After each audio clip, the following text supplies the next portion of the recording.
Chapters 497, 498, 499, 500। Chapter start. Chapter 497। मोशी क्वांग। आसमान बिल्कुल साफ और नीला था और जमीन किसी जड़े समुंदर की तरह लग रही थी। यहाँ की मिट्टी खास तौर पर उपजाऊ थी और पानी में उगने वाले पौधे घने उगे हुए जो एक आदमी के घुटनों तक पहुंच रहे थे। यह नॉर्दर्न प्लेन्स का मशहूर यूटीएम था, जिसे सबसे हरे भरे चरागाहों में से एक माना जाता था। ए फ्लैट, यहाँ लोग अपने झंडे लहराते हुए इकट्ठे हो रहे थे। यूटीएन की हीरोज असेंबली पिछले आधे महीने से चल रही थी। पहले हफ्ते में हर कबीला अपने अपने नारे लगा रहा था, जिससे काफी शोर और गड़बड़ी का माहौल था। लेकिन धीरे धीरे सारी ताकतें गठबंधन के जरिए जुड़ने लगी और अब बस दो सबसे मजबूत ताकतें बची थीं।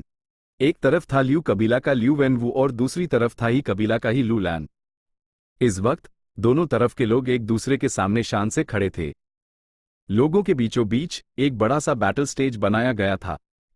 बैटल स्टेज पर डू नॉर्दर्न प्लेन्स के गू मास्टर्स के बीच एक जबरदस्त जंग चल रही थी। दोनों हाई रैंक 4 कल्टिवेशन पर थे। स्टेज के बाहर हर कोई इस युद्ध को बड़ी गहराई से देख रहा था। काबिले के लीडर लेवल की लड़ाइयां आमतौर पर देखने को नहीं मिलती थीं। खासकर स्टेज पर जो 2 लोग थे, एक नेक और दूसरा शैतानी रास्ते का, दोनों हाई जाने माने कैरेक्टर्स दी और उनके बीच गहरी दुश्मनी थी। वाटर डेमन, अपनी जान ददा। बैटल स्टेज पर खड़े आधे उम्र के गू मास्टर ने चिल्लाकर अपना पैर पटका और हवा में उछाल गया। हवा में उसने एक गहरी सांस ली और फिर अपने दुश्मन की तरफ एक टोकरी के साइज की काली आग फूंकी। वाटर डेमन हाउजी ल्यू के दिल में खतरे की घंटी बजी। उसकी ऊँख में नीली रोशनी चमकी और उसने पागलों की तरह अपना yellow gold primeval essence water wall goo में झोंक दिया। उठ! उसने अपनी दोनों हथेलियां नीचे से ऊपर उठाईं। उसका मूवमेंट इतना भारी लग रहा था जैसे वो हजारों किलो का वजन उठा रहा हो। उसके मूवमेंट के साथ अनंत पानी की भाप जमीन से उठकर एक नीले झरने में बदल गई। झरना उल्टा ऊपर की तरफ गया और फिर नीचे आया, एक मोती पानी की दीवार का आँच बनाते हुए। वो काली आग धीरे धीरे पानी की दीवार पर गिरी और तुरंत बुझ गई। है? दर्शक हैरान थे। वो वाटर डेमन का मजाक उड़ाने हाई वाले कि उसने इतनी छोटी सी बात का इतना बड़ा इशू बना दिया कि अचानक वो चिंगारी जिसमें बस थोड़ी सी रोशनी बची थी, अचानक फट गई। बूम! कान फाड़ देने वाला धमाका ऐसा था जैसे आसमानी बिजली कड़क रही हो। बहुत सारी आग आगे बढ़ी और यूएस मोती पानी की दीवार को भाप बनाकर उड़ा दिया। जबरदस्त झटके से एक तूफानी हवा पैदा हुई जो तेजी से हर तरफ फैल गई। लेकिन वो तूफान स्टेज से बाहर नहीं जा सका। बैटल स्टेज के चारों तरफ गू मास्टर्स खड़े जो अपने डिफेंसिव गू एक्टिवेट करके एक गोल बैरियर बनाए हुए जो स्टेज को मजबूती से जीहे हुए था। क्या खतरनाक स्किल है! इतना तगड़ा एक्सप्लोजन तो रैंक 5 गू के असर के करीब पहुंच गया है। यह killer move fire prodigal chiming ने अब तक सबसे छुपा कर रखा था। वाटर डेमन ने इसका पता लगा लिया था, लेकिन उसने फिर भी लॉर्ड चाइमिंग के अटैक को हल्के में ले लिया। जैसे ही धमाके के झटके कम होने लगे, सब लोग आपस में चर्चा करने लगे और उनकी निगाहें बैटल स्टेज पर टिकी हुई थीं। यहां तक कि ही लू लन और ल्यू वेन वो भी अपनी नजरें नहीं हटा पा रहे थे। लेकिन यूएस गोल्ड रोशनी के बैरियर के अंदर पानी की भाप ने स्टेज को एक सफेद मंजर में बदल दिया था, जिससे लोगों को ठीक से दिखाई नहीं दे रहा था। सबने सब्र से इंतजार किया और जब पानी की भाप हटी, चाइमिंग अभी भी स्टेज पर ऊंचा खड़ा था, हौंफते हुए और अपने पैरों के नीचे पड़े शरीर को देखते हुए। वाटर डेमन, क्या ट्यून सोचा था कि ऐसा दिन भी आएगा जब ट्यून यूएस साल मेरे पिता को मारा था? वाटर डेमन हाउजी ल्यू ने चाइमिंग के कदमों के नीचे दर्द भरे चेहरे के साथ मुंह से खून के घूंट थूके। हा, ये हमारी जीत है। लॉर्ड चाइमिंग शक्तिशाली हैं। दर्शक कुछ देर के लिए सुन रह गए, फिर ल्यू वेन वू की तरफ के लोगों ने जोर जोर से जश्न मनाना शुरू कर दिया। दूसरी तरफ ही लू लैन की साइड कुछ लोग चुप जबकि कुछ के होठ फड़क रहे थे। भाई लू लैन, आपने मुझे जीतने दिया। ल्यू वेन वू अपनी सीट से उठा और मुस्कुराते हुए ही लू लैन की तरफ हाथ जोड़े, एक शानदार अंदाज दिखाते हुए।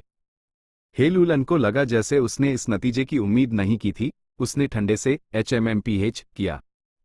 जैसे ही वो रस्मी तौर पर कुछ कहने वाला था, वुश!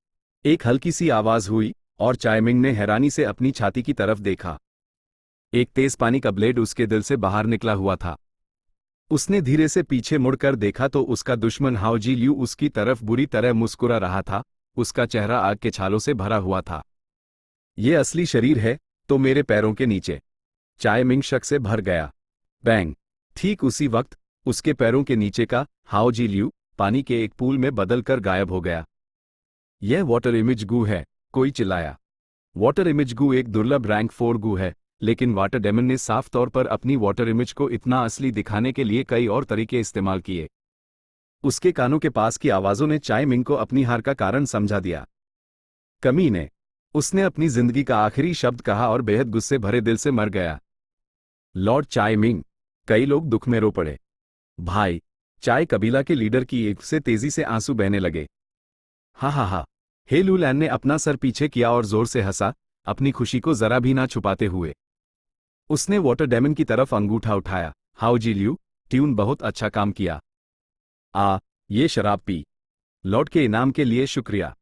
वाटर डेमन स्टेज से उतरते हुए अपने जले हुए घावों के दर्द से कर रहा था, लेकिन फिर भी उसने शराब का कप लिया और एक ही घूंट में पी गया। बहुत बढ़िया शराब। उसने एक चपलूसी भरी मुस्कान दी और शराब का कप हे लू लन को लौटा दिया। हालांकि सब लोग उसकी बेशर्मी से नफरत करते थे, उसकी ताकत उनके सामने थी और उसकी बुरी शोहरत के साथ किसी ने उसका मजाक या उपहास नहीं किया। हे लू लैन ने अपना हाथ हिलाया और अपनी मोटी और गंवार आवाज में बोला, इस कप को भी इनाम समझ ले। यान कीरा, इधर आ, मेरे लिए नया कप ला और मुझे सबसे अच्छी शराब पिला।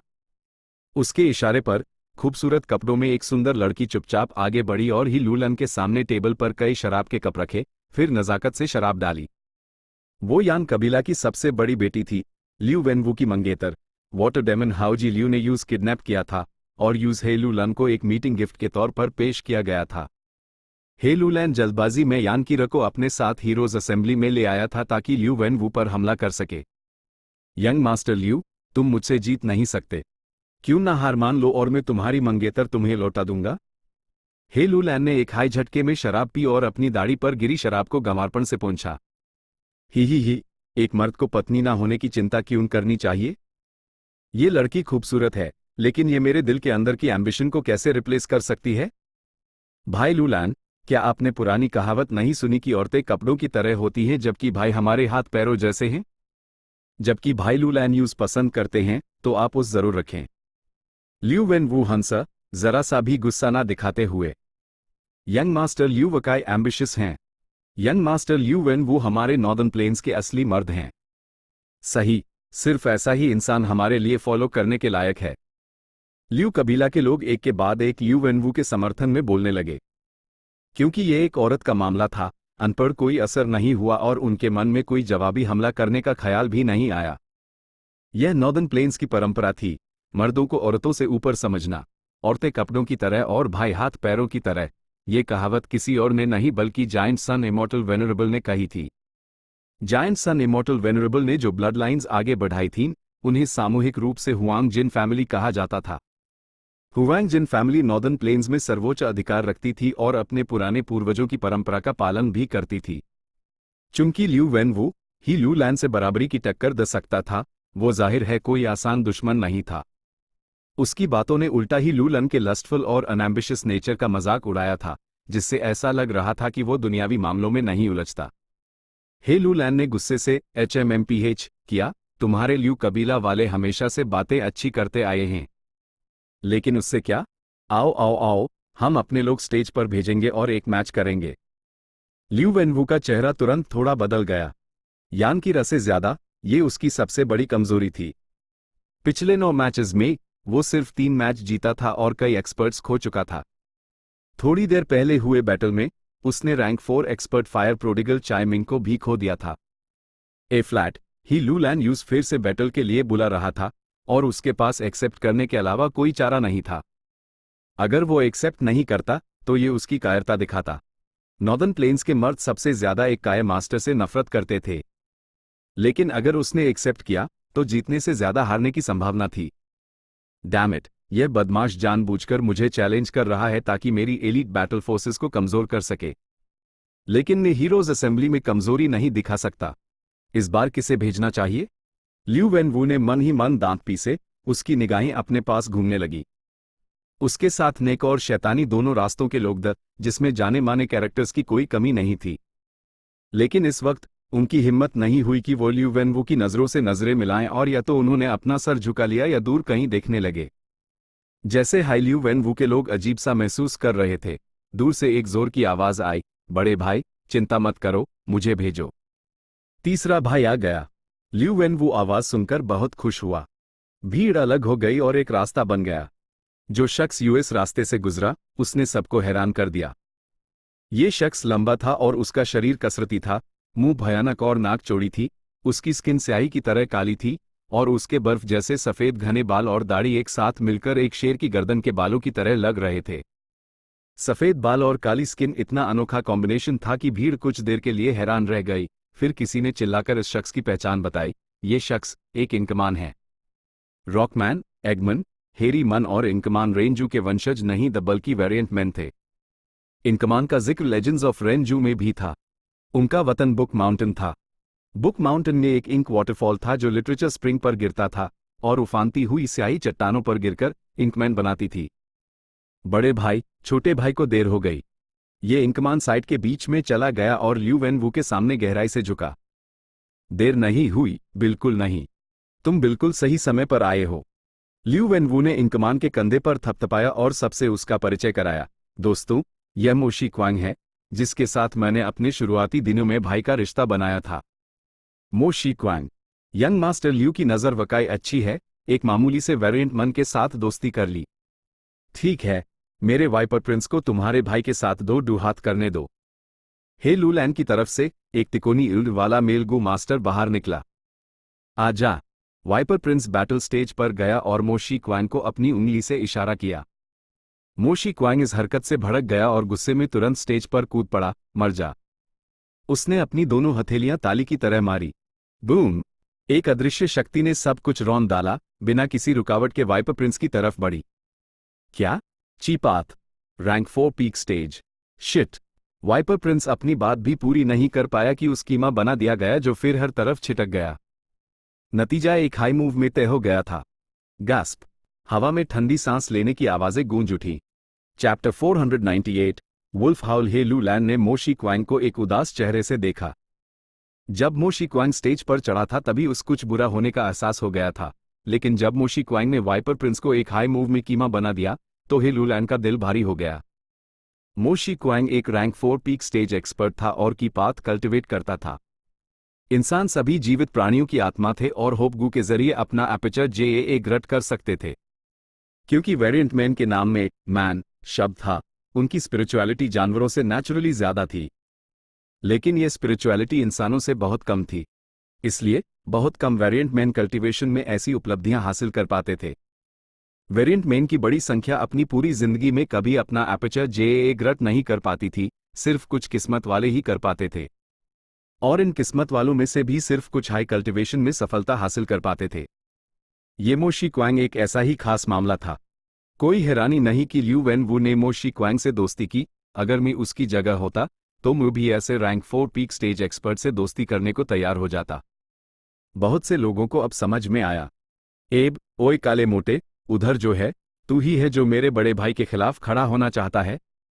आ अपने एक्सपर्ट्स को भेजे, मैं तेरे चमचों को चापट मारकर चपटा कर दूंगा। मोशी क्वांग ने अपनी छाती पीटते हुए जोर से चिल्लाया। उसके गंवारापन में एक बहादुरी की औरा थी। काले मोटे। हे लूलैन की पलकें फड़की और वो बेहद गुस्से में था। हालांकि मैं मोटा हूं, क्या मैं तुम्हारी तरह काला हूं? ये काला गंवार सच में नफरत के लायक है। हे जू यी! हे लूलैन ने धीरे से पुकारा, उसकी शांत आवाज में एक जलती हुई आग थी। यही हूं, एक पतला आदमी तुरंत बोला। जाकर इस लड़के को सबक सिखा। जी, लॉर्ड ट्राइब लीडर। हे जू यी ने बिना किसी एक्सप्रेशन के हामी भरी और धीरे धीरे आगे बढ़ा। उसकी निगाहें बर्फ की तरह बेपरवाह थीं। जैसे ही वो चला, उसके पूरे जिस्म पर एक काली रोशनी खिल उठी। काली रोशनी जमकर एक कवच बन गई जिसने उस मजबूती से ढक लिया। उसके बाद एक हल्का हरा घेरा उसके सर पर उड़ने लगा। 56 फ्लाइंग बोन शील्ड्स बाहर निकले और उसके पास मंडराने लगे, उस पूरी तरह से शील्ड करते हुए। उसी तरह 9 भौर नीले भूत के चेहरे सिसकियां भरते हुए उसके आसपास मंडराने लगे। जब तक वो स्टेज पर पहुंचा, वो पूरी तरह से हथियार बैंड और सुरक्षित था।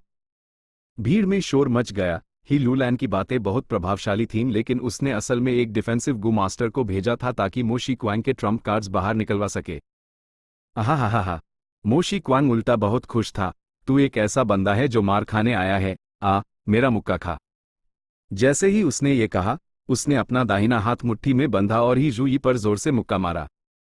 तुरंत उसकी मुट्ठी की ताकत एक मोती फिस्ट की में जम गई जो दर्जनों कदम दूर खड़े हे जूई पर जोर से जा टकराई।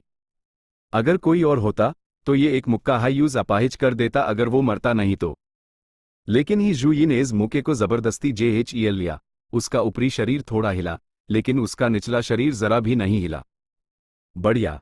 मो शी क्वांग इस पर बहुत खुश हुआ। वो आम इंकमैन से अलग था और उस लड़ने का बेहद शौक था। इस पल वो उत्तेजित हो गया और चिल्लाया, एक और बार। वो धीरे धीरे हवा में उठ गया, उसके बर्फ सफेद बाल हवा में लहरा रहे थे।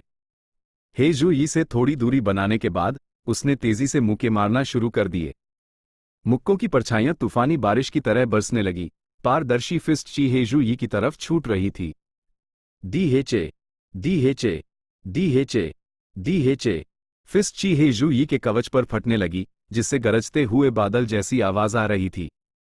लेकिन ही जूई एक विशाल चट्टान की तरह था जो समुंदर की कितनी भी लहरें टकराएं अपनी जगह पर खड़ा रहता। 56 फ्लाइंग बोन शील्ड्स ने यूएस पर पड़ने वाली ज्यादातर ताकत को खत्म कर दिया। फिस्ट की के कुछ टुकड़े उसके काले लोहे जैसे कवच से टकराए, लेकिन उसका कोई फायदा नहीं हुआ। बिखरी हुई ची फ्लो को 9 भूत के चेहरों ने पूरी तरह से सोख लिया। जब मो शी क्वांग के पागलपन भरे हमले रुके तो हे जूई के ऊपर का घेरा हल्की हरी रोशनी छोड़ने लगा और फ्लाइंग बोन शील्ड्स पर चमका। शील्ड्स में आई दरारों को पूरी तरह से ठीक कर दिया। ये मैं तुझे लौटाता हूं, हे जूई ने ताना मारा। 9 भूत के चेहरों ने एक साथ अपने मुंह खोले और दर्जनों फिस्ट की टूक दी। हैरत की बात थी, मो शी क्वांग का हमला पूरा का पूरा यूएस पर वापस आ गया था। मो शी क्वांग दर्जनों फिस्ट की को देखकर सुन रह गया। फिस्ट की एक के बाद एक यूएस पर फटने लगी और वो जमीन पर जा गिरा। हा, रैंक 4 पीक स्टेज कोई खास बात नहीं है। तुरंत स्टेज के बाहर से कोई चिल्लाया। Young master. ल्यू वेनवू के पास खड़ा एक शख्स घबरा कर चिल्लाया, हे जूई ब्लैक बैनर ट्रूप्स के 3 कमांडर्स में से एक है, एक रैंक 4 अपर स्टेज गू मास्टर जो डिफेंस में माहिर है। क्या हम मो शी क्वांग को वापस बुला ले? चिंता मत करो। ल्यू वेनवू चिंतित नहीं था और उसके चेहरे पर एक खुशी भरी मुस्कान थी जब उसने ही लू लन को देखा और फिर स्टेज पर ही जूई को। मेरा तीसरा भाई लड़ने का बेहद शौकीन है। दुश्मन जितना मजबूत होता है वो उतना ही उत्तेजित हो जाता है। ही, अब बस शो देखो। हा, मजा आ गया। क्या मजा आ गया? मो शी क्वांग अचानक पागलों की तरह हंसने लगा और जमीन से उछाल कर खड़ा हो गया। उसकी रूह आग की तरह लाल हो गई और वो हे जूई को एक जलती हुई निगाह से देखने लगा। तुम में कुछ तो बात है, मेरी आधी ताकत इस्तेमाल करने के लायक हो, मो शी क्वांग ने गंभीरता से कहा। हे जूई को यह सुनकर खुशी नहीं हुई। HMPH, बड़ी बड़ी बातें करने वाले, अपनी पूरी ताकत लगा। HAAAAH। मो शी क्वांग का शरीर कांपा। एक जबरदस्त गैर इंसानी औरा जैसे शेर या भालू की उसके शरीर से निकली, सबके दिलों पर दबाव डालते हुए। वुश! वो एक दैत्य देवता की तरह बेइंतहा शक्ति के साथ आसमान में गया और अपना दाहिना पैर उठाया। ये ल! उसने उत्साह से चिल्लाया और अपना दाहिना पैर हे जूई की तरफ मारा। वुश! हवा की आवाज अचानक घूमने लगी और अनंत हवा एक विशाल पैर में जम गई। ये पैर लगभग पारदर्शी था और एक छोटी सी पहाड़ी जितना बड़ा था। ये एक अत्यंत हिंसापूर्ण गति से तेजी से नीचे गिरा। ऐसा हमला एक पाल के लिए ना सिर्फ ही जूई बल्कि ही लू लन और बाकी सब अपनी ईड़ फाड़ कर देखने लगे। बचाव करो, अपनी पूरी ताकत लगा दो। कई रैंक 3 गू मास्टर्स जो साइट को डिफेंड करने के इंचार्ज एक के बाद एक चिल्लाए। विशाल पैर नीचे आया। हे जूई ने दांत पीसे और तुरंत अपने 56 फ्लाइंग बोन शील्ड्स को उसका सामना करने के लिए भेजे दिया। लेकिन फ्लाइंग बोन शील्ड्स एक सेकंड भी नहीं टिक पाए और पैर से कुचल दिए गए। उसके बाद विशाल पैर एक पहाड़ की तरह नीचे गिरा। हारा घेरा तुरंत टूट गया। 9 भूत के चेहरों ने ताकत को सोखने की पूरी कोशिश की लेकिन बिखरने से पहले सिर्फ 10वां हिस्सा ही कमजोर कर पाए। अफा तफरी में उड़ती हवा इधर उधर फैलने से पहले हायस विशाल पैर ने यूज दबा दिया। हे जूई ने एक ऐसी ताकत महसूस की जिसे रोका नहीं जा सकता था, जो उसकी रीढ़ की हड्डी पर भारी दबाव डाल रही थी। वो विरोध करना चाहता था, लेकिन बेबस था और कुछ ही सांसों में उस जमीन पर दबा दिया गया। काले लोहे का कवच जिसने उस मशहूर किया था, अस बड़ी ताकत से टुकड़े टुकड़े हो गया। क्रैक! उसकी हड्डियों के टूटने की आवाजें लगातार उसके कानों में आ रही थीं और उसके सातों चेहरे के छिद्रों से भारी मात्रा में खून बह रहा था। बड़ी ताकत अभी भी आसपास फैल रही थी। कई डिफेंसिव गू मास्टर्स को लाइट बैरियर को बनाए रखने और उस टूटने से बचाने के लिए अपनी जान देनी पड़ी। धूल हटने के बाद हेजुई एक मारे हुए कुत्ते की तरह जमीन पर पड़ा था, बेहरकत और अपनी आखिरी सांसें ले रहा था। हे लूलैन का चेहरा पीला पड़ गया और वो तुरंत उठ खड़ा हुआ। हेजुई उसके परिवार का ही हिस्सा था और ब्लैक बैनर ट्रूप्स के 3 कमांडर्स में से एक था। उसके बिना ब्लैक बैनर ट्रूप की लड़ने की ताकत कम से कम 20% गिर जाती। साथ ही हेजुई हे कबीला के सुप्रीम एल्डर के पोते का बेटा था, तो ये बेहद चिंता का विषय था। हे लूलैन ने कभी नहीं सोचा था कि मो शी क्वांग इतना ताकतवर होगा। उसका हमला लगभग रेल्म्स पार करके रैंक 5 गू मास्टर्स को चैलेंज कर सकता था। हेजुई को खोया नहीं जा सकता था। ही लूलैन ने तुरंत आदेश दिया, हेजुई को वापस लाओ। तुरंत डू रैंक 3 गू मास्टर्स आगे बढ़े। डिफेंसिव गू मास्टर्स हिचकिचाए, लेकिन ही लूलन को नाराज नहीं करना चाहते थे। उन्होंने रास्ता नहीं रोका, बल्कि बैरियर को ढीला कर दिया। लॉर्ड, ये ही लूलैन बेहद बेशरम है। वो रूल्स तोड़ने की कोशिश कर रहा है। मुझे भी जाने दो, ल्यू कबीला के एक एल्डर ने गुस्से में चिल्लाया। ल्यू वेनवू हालांकि बस हंसा, चिंता की कोई बात नहीं, उन्हें मेरे भाई की ताकत का अनुभव करने दो।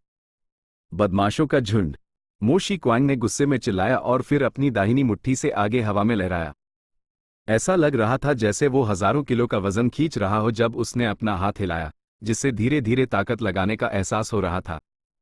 की से बनी एक विशाल बांह 50 फीट लंबी और 10 फीट चौड़ी सबकी हैरान नजरों के सामने तेजी से बन गई। वुश की बांह ने एक गरजते हुए ड्रैगन या टाइगर जैसी आवाज निकली और एक ऐसे तूफान की तरह लग रही थी जो सब कुछ उड़ा ले जाएगा। विशाल की बांह ने जंगली और बेलगाम अंदाज में जोर से सब कुछ साफ कर दिया। अगर वो पहाड़ों से टकराती तो उन्हें तोड़ देती, और अगर समुद्रों से टकराती तो उन्हें चीर देती। डू रैंक 3 गू मास्टर्स जो हेजुई को बचाने आए थे, मक्खियों की तरह थे और विशाल की बांह ने उन्हें उड़ाकर फेंक दिया। की बांह फिर स्टेज के बाहर चली गई, जिससे हैरानी और चीखों की आवाजें गूंजने लगी। कई देखने वाले गू मास्टर्स जो समय पर हट नहीं पाए, की बांह से कुचलकर कीमा बन गए। हे लूलन और उसके ग्रुप ने हमले की मार से बचने के लिए जल्दबाजी में पीछे हट गए। मौत को दावत दे रहा है, मारो इसे, इसने हम पर हमला किया, चलो सब मिलकर इस पर हमला करते हैं। हे लूलन और उसके ग्रुप ने जो हमले की मार से बच गए थे, एक के बाद एक अपने मूव्स चलाए और तुरंत की बांह को तोड़ दिया। हा, और लाओ। मो शी क्वांग ने इतने सारे गू मास्टर्स का सामना करते हुए जरा भी डर नहीं दिखाया, बल्कि और भी खुश हो गया। उसकी लड़ने की इच्छा और भी भड़क उठी। वो पीछे हटने के बजाय आगे बढ़ा, जैसे पहाड़ से निकला हुआ शेर हो। उसकी दाढ़ी लहरा रही थी जब वही लूलन और उसके ग्रुप की तरफ बढ़ा। गड़बड़ हो गई, तीसरा भाई फिर से बेकाबू हो गया है। ल्यू वेनवू अब और शांत नहीं रह सका, उसने अपना हाथ हिलाया। सब लोग मेरे साथ आओ तीसरे भाई की मदद करने। ल्यू कबीला की तरफ से भी लोग लड़ाई में कूद पड़े। हीरोज असेंबली तुरंत एक अराजक गड़बड़ में बदल गई। एक अभूतपूर्व बड़ी अराजक लड़ाई अचानक शुरू हो गई। मो शी क्वांग यहां वहां जंग के मैदान में तबाही मचा रहा था, और ही लूलन अपने ग्रुप के साथ आसानी से हेजुई को उठाकर पीछे हट गया। चाय कबीला के गू मास्टर्स वाटर डेमन हाउजी ल्यू की तरफ दौड़े, और बुरी तरह से घायल हाउजी ल्यू सिर्फ इधर उधर भाग सकता था। ये पूरा केओस था। शिट, ये तो सिर्फ हीरोज असेंबली है। हम ऐसी लड़ाई बिल्कुल नहीं कर सकते और भारी नुकसान उठाना पड़ेगा। अगर ऐसा हुआ तो हम इंपीरियल कोर्ट के लिए कैसे लड़ेंगे? क्या करें? अगर हमारी तरफ जीत भी गई तो ये एक बुरी जीत होगी। ल्यू वेनवू और ही लूलन को लगा कि स्थिति ठीक नहीं है। उन्होंने इसे रोकने की कोशिश की, लेकिन सब बेकार था। हाओ, ठीक इसी पाल एक बेहद सुनसान भेड़िए की दहाड़ दूर से फैली, जो एक बीस्ट टेम्परर की मौजूदगी का एहसास दिला रही थी। हाओ, जल्द ही अनागिनत भेड़ियों की दहाड़े उसके पीछे आयम। दहाड़े मिलकर एक विशाल और शानदार दहाड़ बन गईं जो पूरे आसमान और जमीन में गूंज उठी। Chapter 499 turtle jade wolf skin goo. क्या हुआ? क्या भेड़ियों का तूफान आ रहा है? इतने सारे भेड़िए। यहां night Wolves, wind Wolves, turtle back Wolves हैं। रुको, यहां वाटर वुल्व्स और वर्मिलियन फ्लेम वुल्व्स भी हैं। हैरान आवाजें गूंज उठी जब लोगों ने लड़ना बैंड कर दिया। मुड़कर उन्होंने अपना ध्यान भेड़ियों पर केंद्रित किया, लेकिन उन्होंने जो देखा वो एक विशाल भेड़िया सेना थी जो हर दिशा से आ रही थी। हर तरह के नॉर्दर्न प्लेन्स के भेड़िए एक साथ इकट्ठे हो गए थे और सामूहिक रूप से हमला कर रहे थे। काले और फुर्तीले नाइट वुल्व्स, शानदार wind Wolves, defensive turtle back Wolves, बर्फ जैसे साफ वाटर वुल्व्स, और वो जो जलती हुई आग से लिपटे थे, वर्मिलियन फ्लेम वुल्व्स। ये भेड़ियों के झुंड एक साथ आए थे। हर झुंड में कम से कम 10,000 की संख्या थी। एक ही पाल में विशाल भेड़िया सेना ने सबकी नजरों को भर दिया। जिससे लोगों का दम घुटने लगा और उनके दिलों में एक ठंडक सी दौड़ गई। लोगों का एक ग्रुप भेड़ियों के झुंडों के संरक्षण में धीरे धीरे आगे बढ़ रहा था। बड़ी संख्या में farm slug, black skin fat armour beetles भारी मात्रा में संसाधन उठाए हुए जबकि लिजर्ड हाउस गू अपने चारों पैरों पर आगे बढ़ रहे थे। उनमें से एक ने एक बड़ा सा कबीला का झंडा उठाया हुआ था, जो मुख्य टेंट के स्थान का प्रतीक था। नीले झंडे पर एक बड़ा सा गे शब्द लिखा हुआ था। ये गे कबीला है।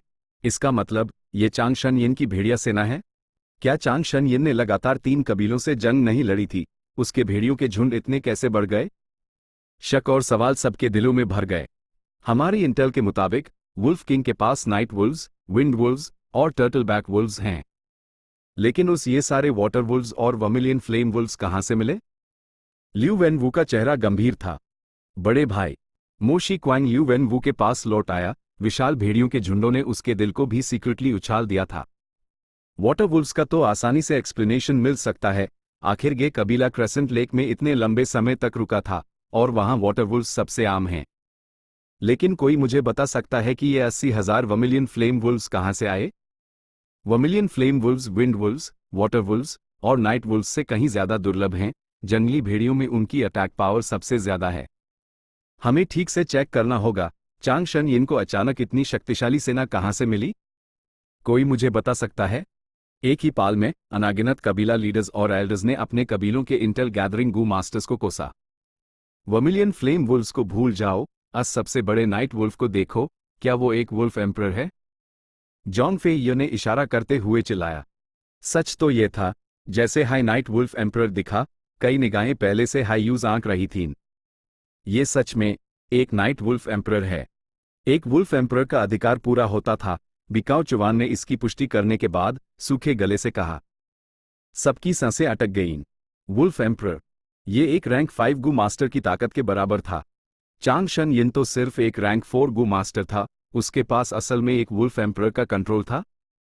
जैसा कि एक स्थापित कैरेक्टर से उम्मीद थी, नॉर्दर्न प्लेन्स का हीरो, वो जिसने एक बार अकेले ही हातुगू और उसके डकैतों के गिरोह को हरा दिया था, ये लेजेंड। डैम इट, उसकी ताकत इतनी कैसे बढ़ गई? वुल्फ एम्परर के साथ वो एबमाजुन, जियांग बाओया और यांगपो टियन के बराबर है। पे यानफी जो बदला लेना चाहता था, उसने अपनी मुठ्ठियां भींच लिन। विशाल भेड़िया सेना ने उसे एक गहरी लाचारी और हार का एहसास दिलाया। भेड़िया सेना को अपनी तरफ आते देख सबके चेहरे पर एक गंभीर और डरा हुआ एक्सप्रेशन था। अराजक लड़ाई रुक चुकी थी।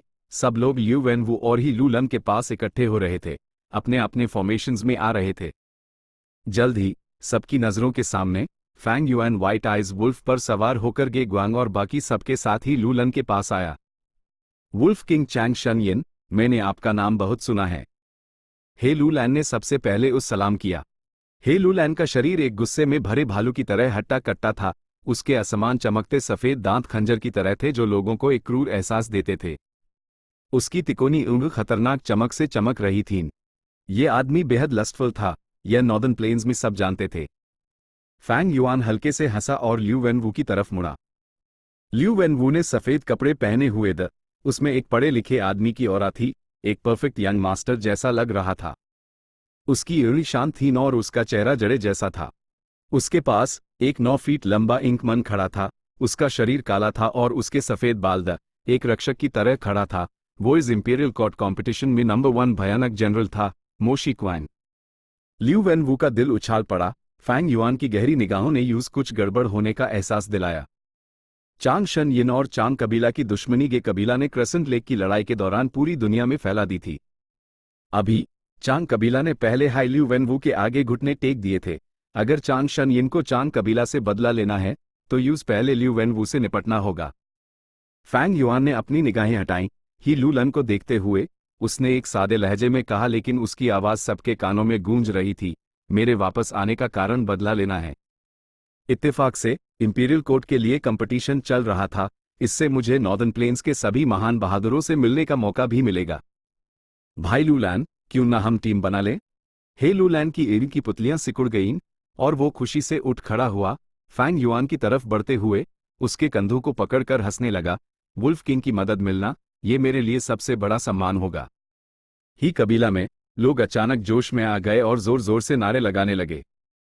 आपका हारा हुआ दुश्मन, हाओ जी ल्यू लॉर्ड वुल्फ किंग को प्रणाम करता है। वाटर डेमन ने डरते डरते फैंग युआन को सलाम किया। हे लू लैन ने माथा सिकोड़ा, तुरंत मुड़ते हुए। हालांकि हाओ जी ल्यू ने कुछ क्रेडिट हासिल किया था, अगर उसने चांग शन यिन को नाराज किया तो हे लू लैन को चांग शन यिन के प्रति सद्भावना व्यक्त करने के लिए उस मारना पड़ेगा। लेकिन फैंग युआन ने हाओ जी ल्यू को सर हिलाकर कहा, कोई बात नहीं, बस आगे से अपना बेस्ट देना।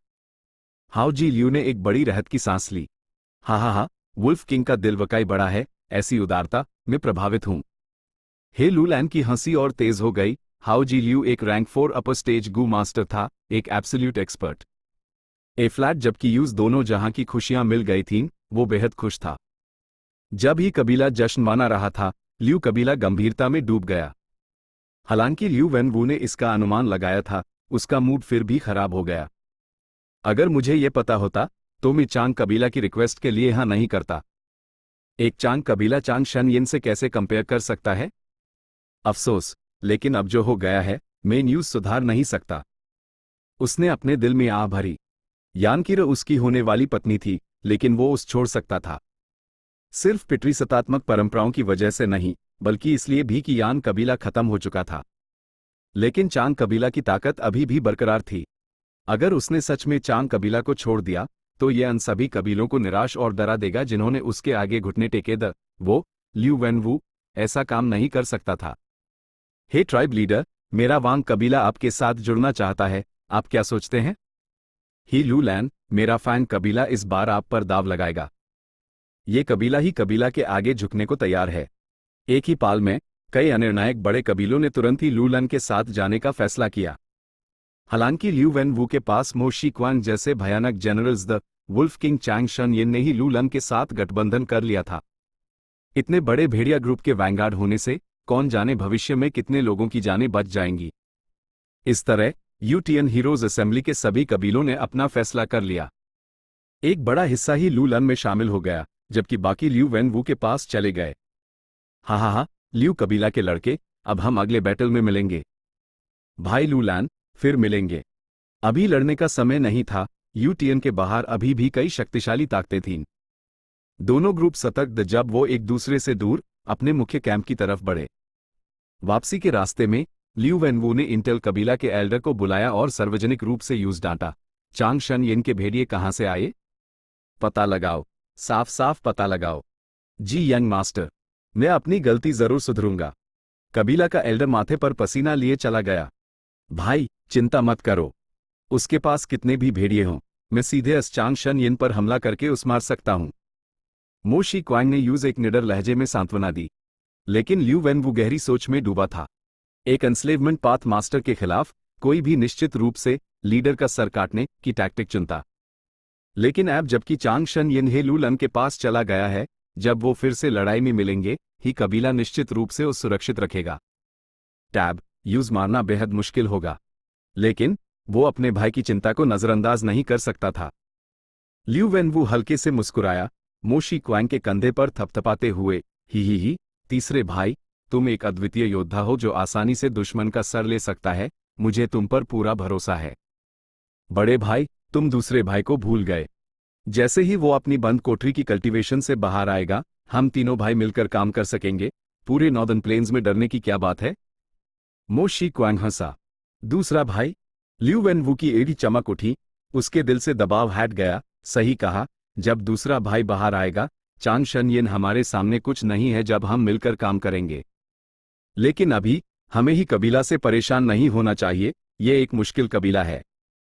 हमें वेस्ट एरिया को कब्जे में लेना चाहिए और अपनी ताकत इकट्ठी करनी चाहिए और खुद को मजबूत करना चाहिए।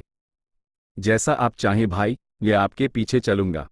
उसी समय दूसरे ग्रुप में ही लू लैन जोर से हंसा। हा, आज के बाद यूटियन हीरोज असेंबली की खबर फैल जाएगी, यहाँ के आसपास की सभी ताकतों को एक बड़ा सरदर्द होगा।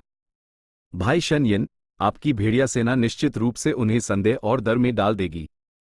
फैंग युआन के पास बड़ी ताकत थी, ही लू लैन ने यूएस पर बहुत पहले से ध्यान दिया था।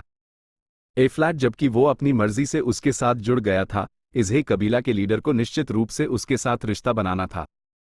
ना सिर्फ उसने चांग शन यिन को एक बराबर का माना, जब वो बात कर रहे थे, उसने उस भाई कहना भी शुरू कर दिया था। फैंग युआन ने ही लू लैन की बातें सुनी और जान गया कि ये एक गुप्त पूछताछ थी, इसलिए वो सादे ढंग से हंसा। सच कहूं तो मुझे ऐसी कामयाबी की उम्मीद नहीं थी। उस समय अनियन वैली में मैंने कुछ भेड़िए पीछे छोड़ दिए थे, ये सोचना कि इतने सालों बाद वो इस हद तक फैल जाएंगे। उसके पास गे ग्वांग ने भी कहा, यह सही है। जब Lord supreme Elder onion valley से बाहर आए तो अनंत भेड़ियों की संख्या ने हम सबको हैरान कर दिया। सच तो ये था, फैंग युआन के अकेले ऑनियन वैली में जाने के बाद उसने स्टारगेट खोला और यूजू इमॉर्टल ब्लेस्ड लैंड से जोड़ा, अंदर के ज्यादातर भेड़ियों को बाहर निकल लाया। जब वो भेड़ियों के ग्रुप को लेकर गे कबीला वापस लौटा, लगभग सभी लोग लाजवाब थे। इस तरह पूरा गे कबीला उसका गवाह था। साथ ही उसने ऑनियन वैली पर अपने निशान मिटा दिए थे। अभी सबूत पहाड़ की तरह ठोस थे। हा, भाई शन यिन की किस्मत वाकई काबिले तारीफ है। भेड़ियों के झुंडों को अपने आप बढ़ने देना एक लाचारी का कदम होता है, शायद ही किसी को कुछ हासिल होता है। भाई को कुछ हासिल हुआ, आप वाकई एक किस्मत वाले व्यक्ति हैं। स्वर्ग भी चाहता है कि आप एक बार फिर से सेवानिवृत्ति से बाहर आएं। सच कहूं तो आपके गायब होने के बाद पूरा नॉर्दर्न प्लेन शांत हो गया था। स्वर्ग ये नहीं देखना चाहता था, वो नहीं चाहता था कि भाई जैसा महान कैरेक्टर पहाड़ों में अलग थलग हो जाए। हे लूलैंड की बातें सब चापलूसी थीं, ऐसा लग रहा था जैसे पूरे नॉर्दर्न प्लेन्स में सिर्फ चांग शन यिन ही था।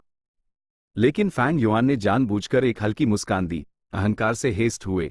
इस बार मैं बदला लेना चाहता हूं, लेकिन मैं माजुन, यान पोयिंग और जियांग बाओ या के साथ भी स्पर करना चाहता हूं। आखिर में main imperial court blessed land का इस्तेमाल करके अपनी कल्टीवेशन को और बेहतर बनाना चाहता हूं। ऐसा कहते हुए उसने ऐसे एक्ट किया जैसे पूरा इंपीरियल कोर्ट उसका अपना हो। ऐसे अहंकारी शब्द सुनकर यहां तक कि वाटर डेमन हाओ जी ल्यू ने भी अपनी जीभ काट ली। बढ़िया, ये एक असली नॉर्दर्न प्लेन्स के आदमी की अभिलाषा है। हे लू लैन ने तारीफ की, फैंग युआन को थम्स अप देते हुए, एक गू वर्म निकालकर उस देते हुए। अच्छा, गू बहादुरों के लिए होता है, जबकि भाई शन यिन मेरे पास आए हैं, ये मेरा सम्मान है। यह रैंक 5 गू हमारा मीटिंग गिफ्ट है, कृपया इसे स्वीकार करें। फैंग युआन ने एक नज़र देखा, ये एक टर्टल जेड वुल्फ स्किन गू था, इसमें बड़ी रक्षा शक्ति थी। फैंग युआन ने अपनी पिछली जिंदगी में इस गू के रेसिपी के बारे में सुना था। Rank 5 turtle jade wolf skin goo एक जिंदा टर्टल बैक वुल्फ एम्परर का इस्तेमाल करके बनाया जाता था। अगर सच में एक टर्टल बैक वुल्फ एम्परर होता तो फैंग युआन यूज अपनी सेना का हिस्सा बनाना पसंद करता, ना कि उस कुर्बान करके एक गू में बदलना। हालांकि Fang Yuan treasure yellow heaven का इस्तेमाल करके रैंक 5 गू भी हासिल कर सकता था, ये टर्टल जेड वुल्फ स्किन गू उसके एंस्लेवमेंट पथ के अनुकूल था। ऐसा गू हासिल करने में उस बहुत समय, मेहनत और सबसे जरूरी इमॉर्टल एसेंस स्टोन्स लगते। आखिरकार फैंग युआन के पास सिर्फ 2 इमॉर्टल एसेंस स्टोन्स बचे थे। ए फ्लैट जबकि ये गू यूज मुफ्त में दिया जा रहा था, तो ये सबसे अच्छा था। ठीक है, फिर मैं इसे खुशी से स्वीकार करूंगा, फैंग युआन ने कहा, और उसने सच में बिना किसी हिचकिचाहट के इस गू को पकड़ लिया। Chapter 500 trapped inside and outside slashing thorns and vines. 12 दिन बाद गुप्त कमरे में फैंग युआन एक गड्डी पर बैठा था, दोनों उंगली बैंड, उसका पूरा शरीर ताना हुआ था और उसका मन शांत था। उसका ध्यान पूरी तरह से उसके अपचर के अंदर मौजूद टर्टल जेड वुल्फ स्किन गू पर था। इस वक्त वो गू उसके पहले अपचर के अंदर उसके प्राइमिवल सी के ऊपर तैर रहा था। प्राइमिवल एसेंस लगातार यूज पर डाला जा रहा था, जिससे गू एक जड़े रंग की रोशनी छोड़ रहा था। रोशनी उसके अपचर से निकली और फैंग युआन के पूरे शरीर को रोशन कर दिया। धीरे धीरे रोशनी की किरणें धीमी हो गईं। पूरा टर्टल जेड वुल्फ स्किन गू छोटे फ्लोरेसेंट कणों में घुल गया, पूरी तरह से नाश हो गया। फैंग युआन इसके लिए पहले से ही मानसिक रूप से तैयार था। टर्टल जेड वुल्फ स्किन गू को कंज्यूम करना पड़ता था और वो गू मास्टर के शरीर पर निशान छोड़ जाता था, बिल्कुल ब्रॉन्ज स्किन गू और आयन बोन गू की तरह।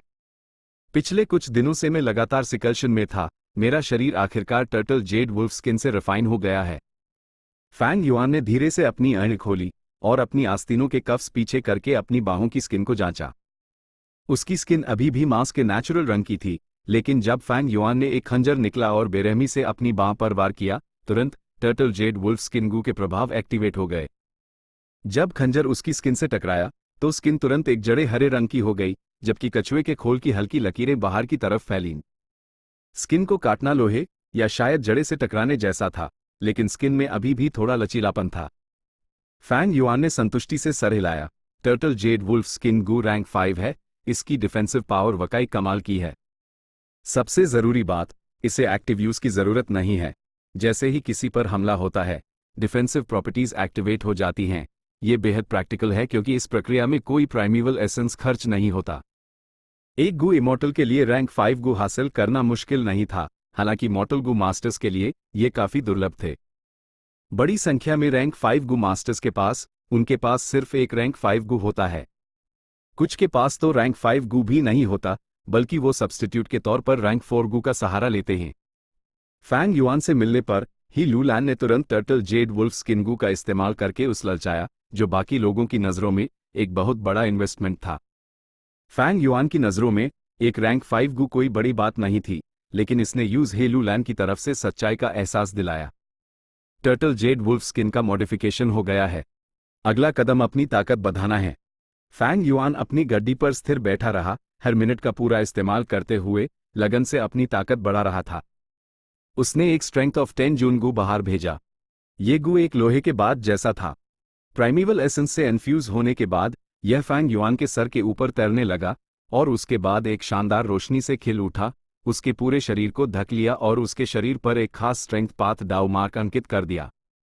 जैसे जैसे समय गुजरा, फैंग युआन की ताकत धीरे धीरे और स्थिर रूप से बढ़ने लगी। काफी समय तक उसने बिना रुके अपनी ताकत कल्टिवेट की। उसने पहले खरीदे हुए 5 स्ट्रेंथ ऑफ 10 जून गू पहले ही इस्तेमाल कर लिए थे। ए फ्लैट उस और स्ट्रेंथ ऑफ 10 जून गू हासिल करने के लिए ही कबीला की इन्वेंट्री का इस्तेमाल करना होगा। ए फ्लैट तक फैंग युआन के शरीर में 60 जून की ताकत थी, जो उसके शरीर की गहराइयों में स्टोर थी। 10 जून 300 जिन की ताकत थी, 60 जून 1800 जिन की ताकत के बराबर थी। अर्थ पर ग्रीन ड्रैगन क्रेसेंट ब्लेड का वजन सिर्फ 82 जिन था। मैंने इस शरीर को टर्टल जेड वुल्फ स्किन से पहले हाई रिफाइन कर लिया है, इसलिए ये लगभग 100 जून की ताकत से सकता है। 100 जून या उससे ज्यादा की ताकत रैंक 5 रेल्म की रंगे में होगी। जिन स्ट्रेंथ गू और जुन स्ट्रेंथ गू के रेसिपीज एक रैंक 7 गू इमॉर्टल की इजाद थे। पारंपरिक बीस्ट स्ट्रेंथ गू के मुकाबले उन्हें रिफाइन करना आसान था, जबकि साथ ही उनकी लागत कम थी और इसलिए वो नॉर्थ में व्यापक रूप से फैले हुए थे। फैंग युआन ने अपने बीस्ट फैंटम गू को छोड़ दिया और जुन स्ट्रेंथ गू को अपनाया, न सिर्फ मौजूदा डेवलपमेंट्स के साथ बने रहने के लिए, बल्कि अपने रास्ते को और सुविधाजनक बनाने के लिए भी, जिससे उस अपनी पहचान छुपाने में मदद मिले। हालांकि जून स्ट्रेंथ गू स्ट्रेंथ पाथ की मूल समस्या का समाधान नहीं कर सकता था। फैंग युआन के अंदर 60 जून की ताकत थी, लेकिन प्रैक्टिस में वो इसका सिर्फ एक छोटा सा हिस्सा ही इस्तेमाल कर सकता था। इस समस्या को हल करने के लिए यूज ऑल आउट एफर्ट गू पर निर्भर रहना होगा। ऑल आउट एफर्ट गू एक गू मास्टर को अपने पूरे शरीर की ताकत का इस्तेमाल करने देता था, जिससे उन्हें ताकत का इस्तेमाल करने की पूरी आज़ादी मिलती थी। ये सचमुच स्ट्रेंथ पाथ का कोर गू था। इसलिए फैंग युआन ने फैसला किया कि ये उसके दूसरे अपच का वाइटल गू होगा। लेकिन ये ऑल आउट एफर्ट गू सिर्फ एक रैंक 3 गू था और एक विदेशी जमीन पर होने के कारण ये रैंक 2 तक दब गया था। फैंग युआन के पास रैंक 4 ऑल आउट एफर्ट गू का रेसिपी था, इसलिए जब तक वो नॉर्दर्न प्लेन्स में है, जब वो गू को रैंक 4 में रिफाइन करेगा तो यह सप्रेशन से प्रभावित नहीं होगा, लेकिन जमा करना मुश्किल होगा। टर्टल जेड वुल्फ स्किन मेरी ताकत का बोझ सहने में मदद करता है, लेकिन इससे एंस्लेवमेंट पथ को कोई फायदा नहीं होता। हालांकि मेरे पास डू एपर्चर्स हैं, मेरे पास सिर्फ एक शरीर है। इस दुनिया में ऐसी बहुत कम चीजें थीं जो किसी की सारी जरूरतों को पूरा कर सकें। स्ट्रेंथ पाथ को आगे बढ़ाते हुए वो एक साथ एंस्लेवमेंट पाथ को आगे नहीं बढ़ा सकता था। अगर वो एंस्लेवमेंट पाथ को आगे बढ़ाना चाहता तो फैंग युआन को टर्टल जेड वुल्फ स्किन गू नहीं, बल्कि एक अलग रैंक 5 गू, जिसे वुल्फ टोटम गू कहते हैं, इस्तेमाल करना चाहिए था। ये गू भेड़ियों के झुंडों को स्टोर करने के लिए इस्तेमाल किया जा सकता था। वो उसकी स्किन में स्टोर हो जाते और हर जंगली भेड़िए के लिए जो वो रखता, फैंग युआन की स्किन पर एक भेड़िए का टैटू बन जाता। कई इंस्लेवमेंट पाथ गू मास्टर्स अपने अनुरूप टोटम गू चुनते हैं और अपने एलिट ट्रूप्स को अपने ही शरीरों में रखते हैं। जरूरत के वक्त गू मास्टर्स अपने एलिट्स की शक्ति दिखाते, उन्हें बुलाते और उनसे लड़वाते। जैसे पहले फैंग युआन ने रैंक 4 इम्पर्मनेंस बोन गू इस्तेमाल किया, जिसने उस अपनी आत्मा को और मजबूत करने की अनुमति दी। लेकिन इम्पर्मनेंस बोन गू से स्ट्रेंथ पाथ को कोई फायदा नहीं हुआ। फैंग युआन स्ट्रेंथ और एंस्लेवमेंट पाथ दोनों का गू मास्टर हो सकता है, लेकिन यह आसान नहीं था। दोनों पाथ्स के लिए एक आपदा पैदा करना आसान था। फैंग युआन की समस्याएं इससे कहीं ज्यादा थीं। स्प्रिंग ऑटम सकारा धीरे धीरे ठीक हो रहा था, एक बार फिर यूज मौत के दबाव में डाल रहा था। उसका हु इमॉर्टल ब्लेस्ड लैंड में बार बार आने जाने से उसकी स्टेलाइट फायरफ्लाई गू की सप्लाई कम हो रही थी। इमॉर्टल क्रेन सेक्ट की हु इमॉर्टल ब्लेस्ड लैंड के प्रति बड़ी लालसा, फिक्स्ड इमॉर्टल ट्रैवल गू के कारण आने वाली मिस्टीरियस फोर्स का ध्यान, फिक्स्ड इमॉर्टल ट्रैवल और ग्रुअल मड इमॉर्टल गू को रिकवर करने की समस्या, हु इमॉर्टल ब्लेस्ड लैंड की अर्थली कैलमिटी, डांग माउंटेन की मौत से संबंधित संकट और लगातार चांग शन यिन होने का ढोंग करना, और ये सुनिश्चित करने का मानसिक दबाव कि मैं कोई कमजोरी या गलती ना दिखाऊं। उसकी स्थिति भयंकर थी, ये भी कहा जा सकता है कि वो हर तरफ से घिरा हुआ था। लेकिन इस संकट की वजह से ही मैं उस पल का इंतजार कर सकता हूं जब मैं कांतों और झाड़ियों को काटकर चिंताओं से मुक्त हो जाऊंगा। फैंग युआन ने एक ठंडी हंसी हंसी, अपनी मानसिक स्थिति को व्यवस्थित किया और अपने गुप्त कमरे से निकल गया। गुप्त कमरे के बाहर डू रैंक 3 गू मास्टर्स खड़े द रक्षकों की तरह।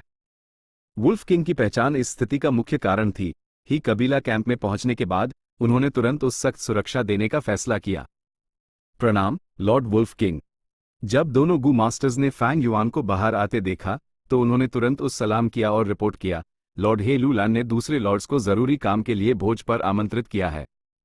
ही कबीला के कंपाउंड में वापस आने के बाद ही लूलान ने लगभग 3 दिन तक एक बड़ी दावत दी और 5 दिन एक छोटी दावत पर खर्च किए। कई आमंत्रण फैंग युआन को भेजे गए, लेकिन वो कल्टीवेशन में व्यस्त था। हर भेजा गया आमंत्रण उसके द्वारा पूरी तरह से रिजेक्ट कर दिया गया। फैंग युआन अपनी ताकत बढ़ाने के लिए समय के साथ रेस कर रहा था, जो चांग शन यिन के घमंडी और ऊंचे स्वभाव के अनुसार भी था। हालांकि इस बार भोज अनोखा था। जरूरी मामले डिस्कस करने हैं। फैंग युआन के कदम रुक गए और उसने भोज के प्रति अपना आम रवैया बदल दिया। चलो चलते हैं। गुप्त कमरा जमीन के नीचे बनाया गया था। फैंग युआन अपने गुप्त कमरे से निकला और जमीन के ऊपर आ गया। रात का पर्दा पहले ही आसमान पर छा चुका था, तारे बिखरे हुए थे। भोज की तरफ तेजी से बढ़ते हुए, जैसा उसने उम्मीद की थी, यह ब्लड ओथ का मामला था। इन दिनों भोज में ही लूलैंड की आम अय्याशी नहीं थी, बल्कि इसका फोकस नेताओं के बीच बातचीत पर था जो एक गठबंधन के कॉन्ट्रैक्ट्स पर नेगोशिएट कर रहे थे। यह हीरोज असेंबली सिर्फ असली संघ की स्थापना का प्रारंभिक चरण था, जो सभी पक्षों की शक्तियों को एक गठबंधन में जोड़ेगा। गठबंधन के कॉन्ट्रैक्ट में पहले ही कई चीजों पर सहमति हो चुकी थी और नेता अब अपने अपने कबीलों के हितों पर काम कर रहे थे। फैंग युआन ने कॉन्टेंट को देखा और कोई समस्या नहीं पाई, इसलिए बाकी सबके साथ उसने पॉइजन वाव गू का इस्तेमाल किया। पॉइजन वाव गू में प्रतिबंध की शक्ति थी और यह आपसी विश्वास बनाने का आधार भी था। लेकिन फैंग युआन एक अपवाद था। उसके पास ईटिंग वंस वर्ड्स गू था। 200 सालों में ये गू एक वेस्टर्न डेजर्ट के चीफ द्वारा विकसित किया जाएगा। जब वो शांगक्लैन सिटी में था तो उसने इसका इस्तेमाल बाइनिंग बिंग के साथ अपने पॉइजन वाव को तोड़ने के लिए किया था। और अब जबकि वो ट्रेजर येलो हेवन से जुड़ सकता था, अगर वो पॉइजन वाव को हटाना चाहता तो उस सिर्फ इसे दोबारा रिफाइन करना होगा। मुख्य टेंट चमक रहा था, हर कबीला की अपनी सीट थी। हे लूलैन ने केंद्रीय सीट पर कब्जा किया था और उसके बाईं तरफ सबसे पहले फैंग युआन था, जिसके पीछे गे ग्वान खड़ा था। युवा कबीला लीडर के लिए अपनी खुशी छुपाना मुश्किल था। गठबंधन में दूसरी सीट हासिल करना फैंग युआन से चिपके रहने का नतीजा था। उनके लाभ किसी भी आम मध्यम आकर के कबीला से ज्यादा थे। फैंग युआन के बाद बैठे द बड़े कबीलों के नेता वैंग कबीला, फैंग कबीला और ये कबीला, जबकि लाइन में आगे मध्यम आकर के कबीलों के नेता द और आखिर में छोटे पैमाने के कबीला नेता, 7 हाई रैंक 4 डिमोनिक पाथ के एक्सपर्ट्स। ए फ्लैट गठबंधन ने अपना प्रारंभिक संगठन शुरू कर दिया था। इससे पहले वो सिर्फ बिखरी हुई रेत की तरह थे। हाँ, अब सब परिवार हैं। पारंपरिक रिवाज के अनुसार गठबंधन स्थापित करने के बाद हमें एक बड़ी दावत देनी चाहिए। लेकिन ये रिवाज और परंपराएं सब बकवास हैं। मैंने पहले ही कुछ बेहतर सोच लिया है। अन कमजोर शक्तियों को कब्जे में लेने के बजाय हमें जंगली भेड़ियों को इकट्ठा करना चाहिए। हे लूलैन ने अपना भाषण शुरू किया। जल्द ही सबकी निगाहें फैंग युआन के चेहरे पर केंद्रित हो गईं। फैंग युआन का रंग बेपरवाह था। उसकी ऊँग कमरे में घूम रही थीं। अपने दिल में वो समझ गया था कि शामिल होकर उसने पहले ही इतिहास बदल दिया था। यूज धुंधला सा याद था। 500 साल पहले अपनी पिछली जिंदगी में ही लूलन के गठबंधन के बनने के बाद उसने तुरंत पूर्व पर हमला किया था। डोंगफैंग कबीला के साथ एक खूनी जंग शुरू की थी। लेकिन ये अच्छा है, हालांकि हे लूलैन डोंगफैंग कबीला पर हावी हो गया था, उसने इस प्रक्रिया में भारी नुकसान उठाया था। हे लूलैन साफ तौर पर मेरे नाइट वुल्फ एम्परर का ध्यान रख रहा है, जैसा कि उम्मीद थी। नाइट वुल्फ एम्परर के साथ वो अनागिनत जानवरों के झुंडों को अपनी सेना में शामिल कर सकता है। भेड़ियों के झुंड का विस्तार मेरे लिए एक बड़ी बात होगी। फैंग युआन ने एक पल के लिए सोचा और सबको सर हिलाकर हामी भरी। जब ऐसी बात है तो मैं अपना हिस्सा जरूर निभाऊंगा। कैंप में किसी ने भी आपत्ति नहीं जताई। जितने ज्यादा भेड़िए होंगे उन्हें उतना ही फायदा होगा, जबकि कम से कम नुकसान उठाना पड़ेगा, अपने कबीलों की ताकत को जितना हो सके बचते हुए। हे लूलैन चैंगशन इन पर भारी निर्भर था। सब समझ गए और सहमत हो गए। इतने बड़े एंस्लेवमेंट पाथ के मास्टर का होना और उसका इस्तेमाल न करना शर्म की बात होगी। जहां तक वुल्फ किंग की ताकत में तेजी से वृद्धि की बात है, उन्हें बहुत ज्यादा चिंता करने की जरूरत नहीं थी। वो ईटिंग वंस वर्ड्स गू के बारे में नहीं जानते थे और पॉइजन वाव गू पर पूरा भरोसा करते थे। जबकि समझौता हो चुका था, उन्हें चिंता करने की जरूरत नहीं थी कि वुल्फ किंग उनके हितों का फायदा उठाएगा। उनकी चर्चा के तुरंत बाद पूरा ही कबीला गठबंधन सक्रिय रूप से काम करने लगा। बड़े और छोटे कबीलों के गू मास्टर्स ने फैंग युआन के भेड़िया दाल को बढ़ाने के लिए खुद को समर्पित कर दिया। Chapter and.